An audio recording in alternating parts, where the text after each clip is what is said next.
നമസ്കാരം. മുൻ മുഖ്യമന്ത്രിയും പ്രതിപക്ഷ നേതാവുമായ പിണറായി വിജയന്റെ തിരുവനന്തപുരത്തെ വസതിയിൽ നടന്ന എൻഫോഴ്സ്മെന്റ് ഡയറക്ടറേറ്റ് റെയ്ഡിന് പിന്നാലെ ഇഡി ഉദ്യോഗസ്ഥർക്ക് നേരെയുണ്ടായ ക്രൂരമായ ആക്രമണം കേരള പോലീസിനെയും ആഭ്യന്തര വകുപ്പിനെയും വൻ പ്രതിസന്ധിയിലാക്കിയിരിക്കുകയാണ്. കേന്ദ്ര സർക്കാരും ഗവർണറും സംഭവത്തിൽ അടിയന്തര വിശദീകരണം തേടിയതോടെ ആഭ്യന്തരമന്ത്രി രമേശ് ചെന്നിത്തല ഡിജിപി റവാഡ ചന്ദ്രശേഖരെ അടിയന്തരമായി വിളിച്ചു വരുത്തി. ആഭ്യന്തരമന്ത്രിയുടെ വസതിയിൽ നടന്ന നിർണായക കൂടിക്കാഴ്ചയിൽ ഇന്റലിജൻസ് IG പി വിജയൻ, മുൻ DGPയും നിലവിലെ പോലീസ് ഉപദേഷ്ടാവുമായ ഹേമചന്ദ്രൻ എന്നിവരും പങ്കെടുത്തു. DGP മന്ത്രിക്ക് വിശദീകരണം നൽകും. പോലീസ് സുരക്ഷാ വീഴ്ചയിലാണ് വിശദീകരണം നൽകുക. അക്രമം ആസൂത്രിതം എന്നാണ് ഇഡി റിപ്പോർട്ട്. ഉദ്യോഗസ്ഥരെ ആക്രമിച്ച കേസിൽ ഇന്ന് 4 പേർ കൂടി പിടിയിലായിട്ടുണ്ട്. ഇന്നലെ ഉണ്ടായത് ആഭ്യന്തര വകുപ്പിന് വലിയ നാണക്കേടാണെന്നും വിലയിരുത്തുന്നു. ഇഡി ഉദ്യോഗസ്ഥർ ആക്രമിക്കപ്പെട്ടതിൽ കേന്ദ്ര സർക്കാരും ഗവർണറും വിശദീകരണം തേടി.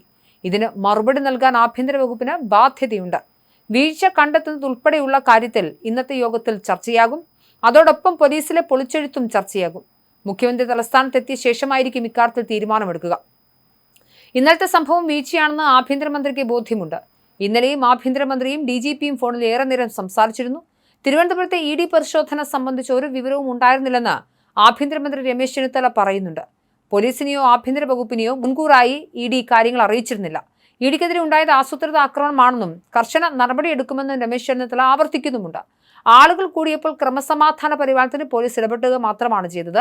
പോലീസിന് കുറ്റമില്ലെന്നും പോലീസ് സമയോചിതമായി ഇടപെട്ടുവെന്നും രമേശ് ചെന്നിത്തല വ്യക്തമാക്കുന്നുണ്ട്. മുൻകൂട്ടി അറിയിച്ചിരുന്നെങ്കിൽ പ്രതിരോധിക്കാമായിരുന്നു. നിയമം കയ്യിലെടുക്കാൻ അനുവദിക്കില്ലെന്ന് പറഞ്ഞ ചെന്നിത്തല പ്രകടനം നടത്തുന്നതിനെതിരല്ലെന്നും കൂട്ടിച്ചേർത്തു. ആളുകൾ തടിച്ചുകൂടിയപ്പോൾ ക്രമസമാധാന പാലനത്തിന് പോലീസ് ഇടപെട്ടിട്ടുണ്ടെന്നും പോലീസിന്റെ ഭാഗത്ത് ബോധപൂർവമായ വീഴ്ചയില്ല എന്നുമാണ് മന്ത്രിയുടെ ഔദ്യോഗിക വിശദീകരണം.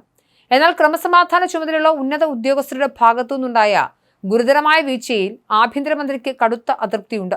മുഖ്യമന്ത്രി VD സതീശൻ തലസ്ഥാനത്ത് തിരിച്ചെത്തിയ ശേഷം പോലീസ് തലപ്പത്ത് കമ്മീഷണർ, DCP റാങ്കിലുള്ള ഉദ്യോഗസ്ഥരെ മാറ്റിക്കൊണ്ടുള്ള വൻ പൊളിച്ചെഴുത്തിന് ആഭ്യന്തര വകുപ്പ് എന്തായാലും തയ്യാറെടുക്കുകയാണ്. സംഭവത്തിൽ ED അസിസ്റ്റന്റ് ഡയറക്ടറുടെ പരാതിയിൽ കണ്ടാൽ അറിയാവുന്ന 300 പേർക്കെതിരെ മാരകായുധങ്ങളുമായി അന്യായമായി സംഘം ചേരൽ, വധശ്രമം ഉൾപ്പെടെയുള്ള ഗുരുതര വകുപ്പുകൾ ചുമത്തി മ്യൂസിയം പോലീസ് കേസെടുത്തിട്ടുണ്ട്. ആക്രമണവുമായി ബന്ധപ്പെട്ട് ഇന്ന് 4 പേർ കൂടി പിടിയിലായി.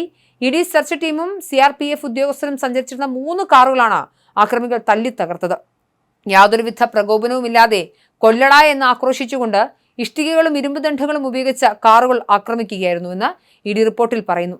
വടികൊണ്ടുള്ള അടിയേറ്റ് ED ഉദ്യോഗസ്ഥന്റെ കൈക്ക് പരിക്കേൽക്കുകയും കാർ ഡ്രൈവറെ ഇഷ്ടിക കൊണ്ടെറിഞ്ഞ് കൊലപ്പെടുത്താൻ ശ്രമിക്കുകയും ചെയ്തു. അക്രമികളെ തടയാൻ ശ്രമിച്ച CRPF ഉദ്യോഗസ്ഥർക്ക് നേരെയും കല്ലേറുണ്ടായി. തിരുവനന്തപുരത്ത് നടന്നത് യാദൃശ്ചികമായ പ്രതിഷേധമല്ലെന്നും കൃത്യമായ ആസൂത്രണത്തോടെ നടന്ന ആക്രമണമാണെന്നും തന്നെയാണ് ED കേന്ദ്ര സർക്കാർ നൽകിയ റിപ്പോർട്ടിൽ വ്യക്തമാക്കുന്നത്.